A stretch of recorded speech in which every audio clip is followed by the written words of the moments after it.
आज की इस वीडियो में हम लोग साइंस का चैप्टर नंबर 15 का इंपॉर्टेंट क्वेश्चंस देखने वाले हैं। हमारे पास जो चैप्टर नंबर 15 है इसका नाम है हमारा पर्यावरण। यहाँ पर मैं आपको हर एक क्वेश्चन को बहुत ही सिंपल तरीके से समझाऊंगा। अगर आप एक बार हमारे इस वीडियो को कंप्लीट देख लेते हैं तो आप इन क्वेश्चंस को जिंदगी में कभी भी नहीं भूलेंगे। तो चलिए एक एक करके हम लोग सारे क्वेश्चंस को देखते हैं। देखिए सबसे पहले हमारे पास जो क्वेश्चन है क्या है, पहला है कि जैव निम्नीकरण। जैव निम्नीकरण क्या होता है? तो देखिए इसका उत्तर, कुछ अपशिष्ट पदार्थ जैसे गोबर, सब्जी का छिलका आदि पर सूक्ष्मजीव क्रिया करके अपघटित कर देती है। इन पदार्थों को जैव निम्नीकरणीय कहते हैं। जैव निम्नीकरणीय बोलिए या फिर जैव निम्नीकरण बोलिए, दोनों का मतलब एक ही है। देखिए इस चीज को मैं आपको समझाता हूं। जैसे देखिए होंगे आप, गोबर और सब्जी का छिलका, ये सब जो चीज है जब इसमें सूक्ष्मजीव क्रिया करता है तो क्या करता है, इसको सड़ा देता है और सड़ने के बाद क्या होता है, ये दुर्गंध फैलाता है। इसी को हम लोग क्या बोलते हैं, जैव निम्नीकरण कहते हैं। क्लियर है बात? अब देखिए अगला क्या है, अजैव निम्नीकरण। अजैव निम्नीकरण क्या है कि कुछ ऐसे अपशिष्ट पदार्थ जैसे पॉलीथीन, डीडीटी आदि पर सूक्ष्मजीव क्रिया करके अपघटित नहीं कर पाती है। मतलब जो सूक्ष्मजीव है ना, इसको सड़ा ही नहीं पाती है। आप देखे होंगे पॉलीथीन कभी भी सड़ता ही नहीं है। ऐसे पदार्थों को अजैव निम्नीकरणीय कहते हैं। समझ में आया? जैव निम्नीकरणीय किसको बोलेंगे, मतलब जिस पदार्थ को, मतलब जिस अपशिष्ट पदार्थ को सूक्ष्मजीव क्रिया करके अपघटित कर देगा उसको जैव बोलेंगे, जैव निम्नीकरण बोलेंगे। और वैसी अपशिष्ट पदार्थ जिसको मतलब सूक्ष्मजीव क्रिया करके अपघटित नहीं कर पाता है उसे हम लोग अजैव निम्नीकरण कहेंगे। क्लियर है? जैव निम्नीकरण क्या है और अजैव निम्नीकरण क्या है। आगे बढ़ते हैं, आगे क्वेश्चंस को देखते हैं। देखिए क्वेश्चन क्या है कि क्या कारण है कि कुछ पदार्थ जैव निम्नीकरणीय होते हैं और कुछ अजैव निम्नीकरणीय होते हैं। तो जो मैंने आपको अभी बताया वही यहाँ पर आंसर लिखा है कि कुछ अपशिष्ट पदार्थ जैसे गोबर, सब्जी का छिलका आदि पर सूक्ष्मजीव क्रिया करके अपघटित कर देती है। इन पदार्थों को जैव निम्नीकरणीय कहते हैं।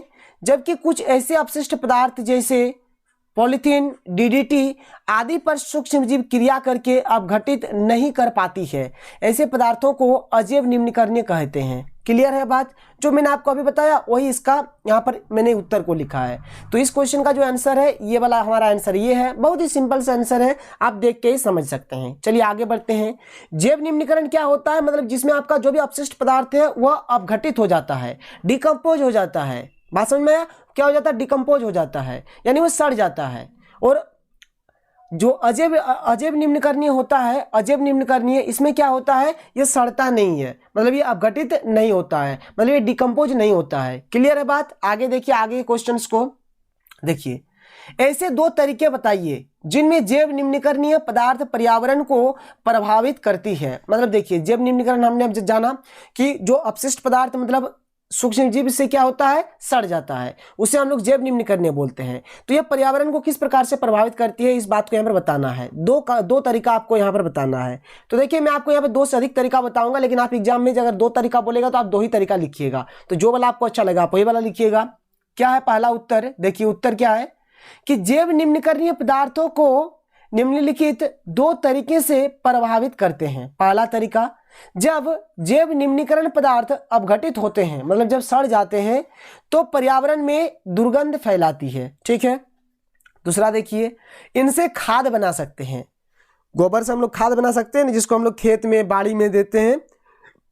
क्लियर है बात? दो तरीका हो गया, लेकिन मैं यहाँ पर आपको और तरीका बताता हूं। देखिए अगला तरीका, जब जैव निम्नीकरणीय पदार्थ अपघटित होती है तो इनमें से कुछ हानिकारक, यहाँ पर हानिकारक लिखिएगा। क्या लिखिएगा? हानिकारक, ये क लिखिएगा यहाँ पर। ठीक है, ये क, हानिकारक गैस जैसे मीथेन यानी कि CH4, CO2 यानी कि कार्बन डाइऑक्साइड आदि निकलती है जो पर्यावरण को प्रभावित करती है। क्लियर है बात? मतलब ये जो जैव निम्नीकरण पदार्थ है जब ये अपघटित होती है ना, तब यहाँ से कुछ हानिकारक गैसें भी निकलती है, जैसे कि CH4 यानी कि मीथेन हो गया, CO2 यानी कि कार्बन डाइऑक्साइड हो गया, जो पर्यावरण को क्या करते हैं, प्रभावित करते हैं। क्लियर है?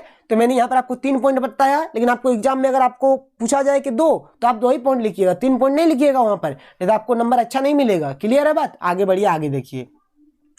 अगला क्वेश्चन क्या है, ऐसे दो तरीके बताइए जिनमें अजैव निम्नीकरणीय, अब यहाँ पर अजैव का बात हो रहा है, पदार्थ पर्यावरण को प्रभावित करते हैं। अजैव निम्नकरणीय मतलब क्या होता है कि देखिए वैसे अपशिष्ट पदार्थ जो सूक्ष्मजीव से क्या होते हैं, अपघटित नहीं होते हैं, मतलब नहीं सड़ते हैं, उसे हम लोग क्या बोलेंगे, अजैव निम्नकरणीय पदार्थ बोलेंगे। ठीक है, अब देखिए अजैव निम्नकरणीय पदार्थ पर्यावरण को निम्नलिखित दो तरीके से प्रभावित करते हैं। कैसे कैसे, देखिए पहला, जब अजैव निम्नकरणीय पदार्थों को फेंक दिया जाता है तो अपघटन ना होने के कारण यह मिट्टी को प्रदूषित करती है। देखिए जो ये सब जो पॉलीथीन हो गया, डीडीटी हो गया, ये सब क्या होता है, कभी भी सड़ता नहीं है, कभी भी अपघटित नहीं होता है। और जैसे हम लोग इसको मिट्टी में फेंक देते हैं तो ये तो अपघटन तो होगा नहीं, इससे क्या करता है, ये मिट्टी को प्रदूषित करती है। क्लियर है?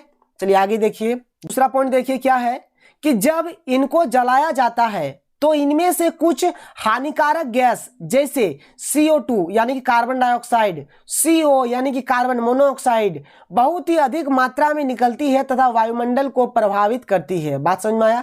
देखिए जब ये जो अजैव निम्नकरणीय पदार्थ है, जब इसको हम लोग जलाते हैं तो यहाँ से क्या होता है, कार्बन डाइऑक्साइड या फिर कार्बन मोनोऑक्साइड बहुत ही अधिक मात्रा में निकलती है, जो वायुमंडल को क्या करती है, प्रदूषित करती है, यानी वायुमंडल को प्रभावित करती है। क्लियर है?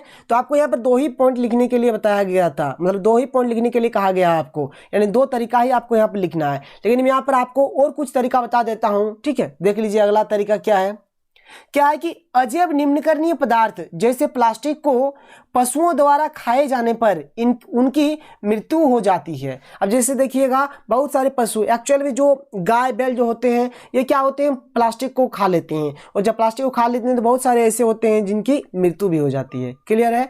चौथा पॉइंट देखिए, ये जल के प्रवाह को रोककर जल प्रदूषण तथा नालियों को जाम कर देता है। और ये क्या करता है, जल के प्रवाह को रोककर क्या करता है, जल प्रदूषण कर देता है, और कभी कभार देखिएगा कि नालियों को जाम कर देता है, मतलब नाली जाम हो जाता है इससे, प्लास्टिक से। क्लियर है? आगे बढ़े, चलिए अगला क्वेश्चन देखते हैं। अगला क्वेश्चन क्या है कि आहार श्रृंखला, जिसको हम लोग खाद्य श्रृंखला भी बोलेंगे, क्या है?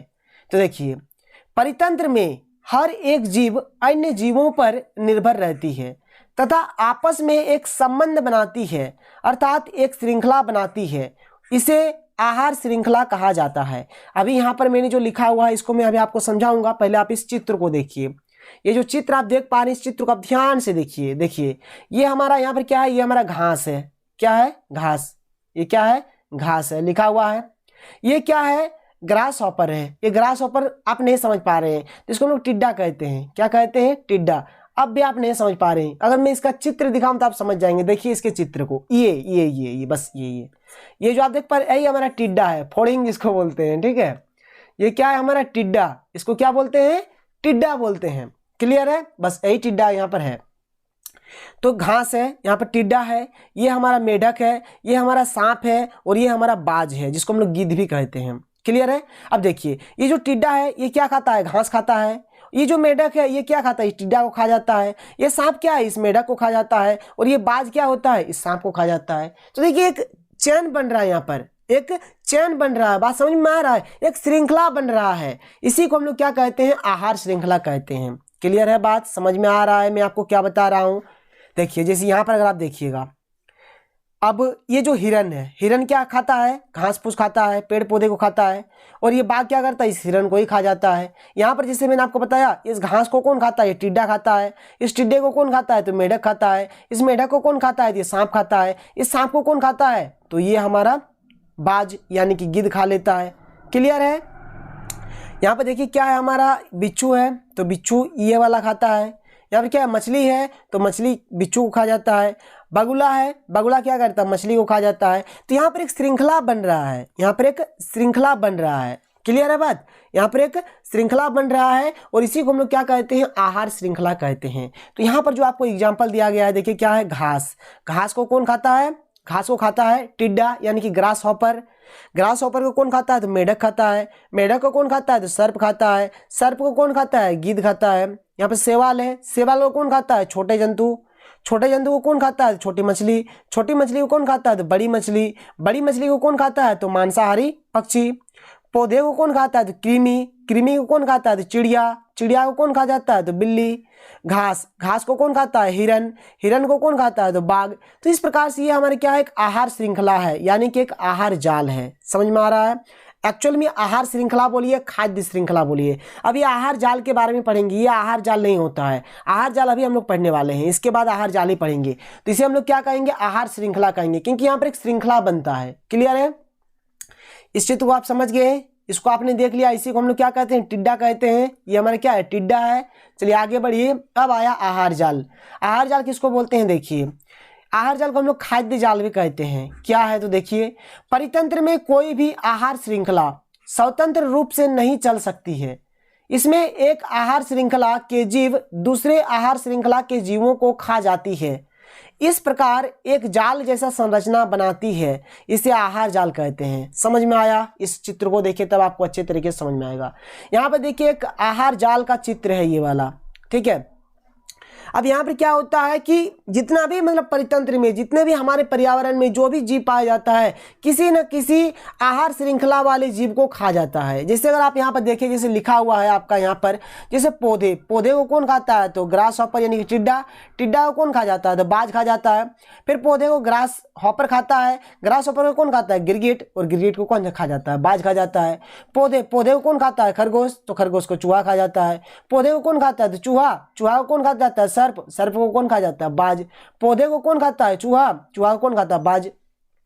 तो इसी प्रकार से यहाँ पर एक बनाया गया है, ये जाल टाइप का बनता है, और इसी को हम लोग क्या कहते हैं, आहार जाल कहते हैं। क्लियर है, डेफिनेशन मैंने आपको यहाँ पर बता दिया, इस डेफिनेशन को आप कर लीजिएगा अच्छे तरीके से, ठीक है। और मैंने यहाँ पर आपको चित्र की मदद से इस चीज को समझा दिया। आगे बढ़िए, अगला देखिए क्या है हमारे पास, उपभोक्ता किसे कहते हैं, तो देखिए उत्तर, वैसे जीव जो अपने भोजन के लिए पेड़ पौधों अथवा अन्य जीवों पर निर्भर रहता है, उसे उपभोक्ता कहते हैं। देखिए उपभोक्ता मतलब क्या होता है, यहाँ पर लिखा है कंज्यूमर, ठीक है, मतलब जो उपभोग करता है, जो किसी भी चीज को इस्तेमाल करता है, उसी को हम लोग क्या कहेंगे, उपभोक्ता कहेंगे।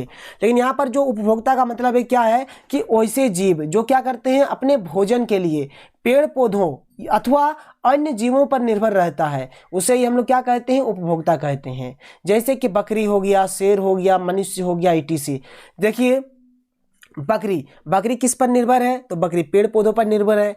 ये शेर किस पर निर्भर है, तो शेर इस बकरी पर निर्भर है। क्लियर है, तो अभी मैं आपको एकदम अच्छे तरीके से समझाऊंगा। तो उपभोक्ता के बारे में आप समझ गए। और देखिए यहाँ पर अगर आप इस चित्र को ध्यान से देखेंगे, देखिए यहाँ पर क्या है, आपका उत्पादक है, ये क्या है, आपका उत्पादक है। जो अभी मैंने आपको उपभोक्ता बताया, ये हमारा प्रथम उपभोक्ता है। देखिए ये जो टिड्डा है, ये हमारा क्या है, प्रथम उपभोक्ता है। प्रथम उपभोक्ता किसको बोलेंगे, देखिए जो क्या खा रहा है, घास खा रहा है, मतलब जो पेड़ पौधे को खाता है। क्लियर है बात, प्रथम उपभोक्ता किसको बोलेंगे, जो पेड़ पौधे या फिर घास फूस खाता है, उसको हम लोग क्या बोलेंगे, प्रथम उपभोक्ता। मेढक क्या है, हमारा द्वितीय उपभोक्ता है। द्वितीय उपभोक्ता किसको बोलेंगे, जो प्रथम उपभोक्ता को खाता है।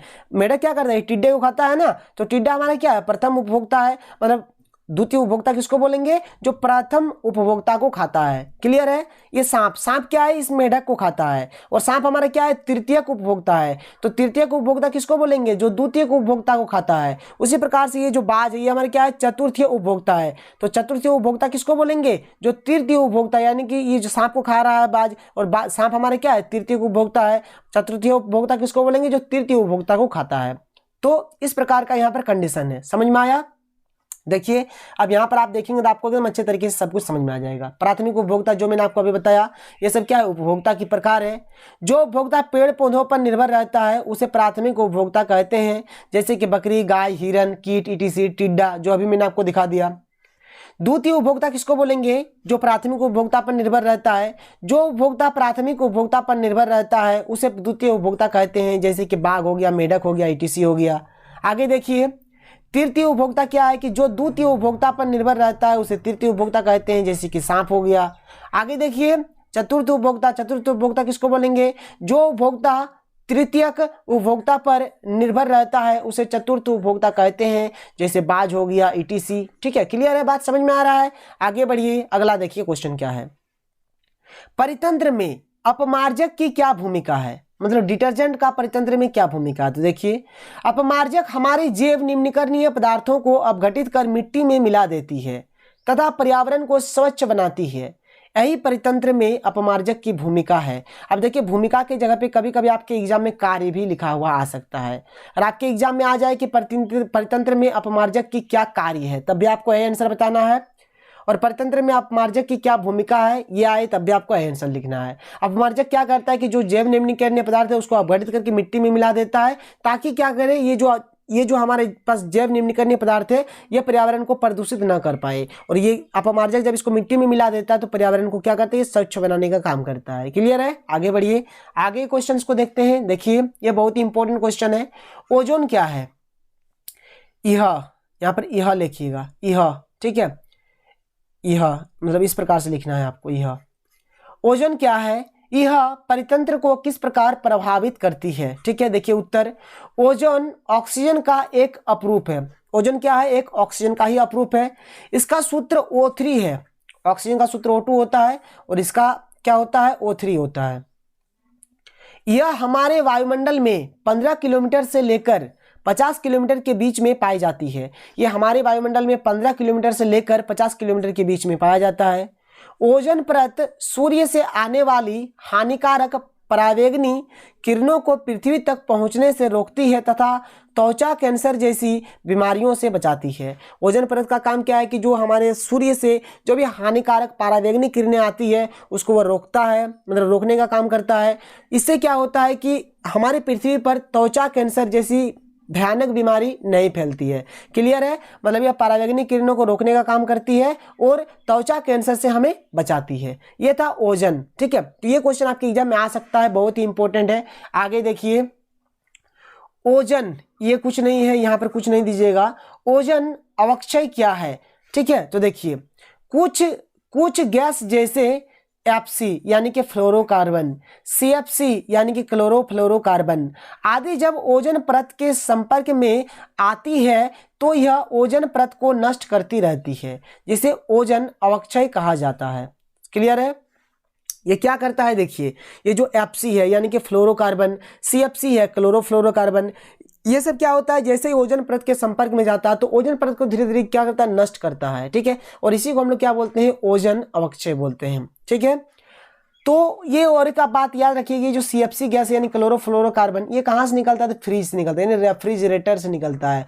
आप जिसमें ठंडा वंडा रखते हैं ना, ठंडा मिरिंडा, 7 अप, पेप्सी, तो जो फ्रिज में रखते हैं उसी फ्रिज से ये गैस निकलता है और ओजोन परत को नष्ट करता है। और अभी हमने पढ़ा कि ओजोन का काम क्या है, यह परावैंगनिक किरणों को रोकती है, जिससे हमारे पृथ्वी पर त्वचा कैंसर नहीं फैलता है। ठीक है, लेकिन धीरे धीरे ये जो CFC गैस है या फिर FC गैस है, इसके चलते क्या हो रहा है, ओजोन परत धीरे धीरे नष्ट हो रहा है, जिससे हमारे पृथ्वी पर भी कुछ मात्रा में त्वचा कैंसर अभी फैल रहा है। और देखिए क्वेश्चन क्या है, एक बहुत ही इंपॉर्टेंट, ये आपके 1 नंबर में पूछा जा सकता है कि ओजोन छिद्र कहाँ पाई गई है? तो अंटार्कटिका में ओजोन छिद्र पाया गया है। क्लियर है?